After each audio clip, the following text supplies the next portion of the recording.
Peneliti senior BRIN Siti Zuhro mengomentari reshuffle kabinet yang dilakukan Presiden Prabowo Subianto.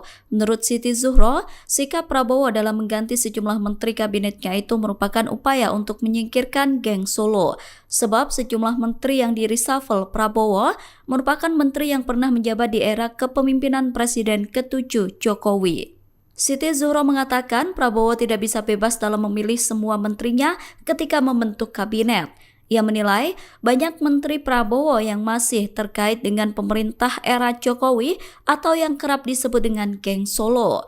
Hal itu menurut Siti Zuhro terbukti dengan adanya sekitar 14-16 menteri era Jokowi yang kembali menjabat di era kepemimpinan Prabowo. Siti Zuhro menyebut birokrasi Indonesia saat Download Tribun X sekarang, menghadirkan lokal menjadi Indonesia.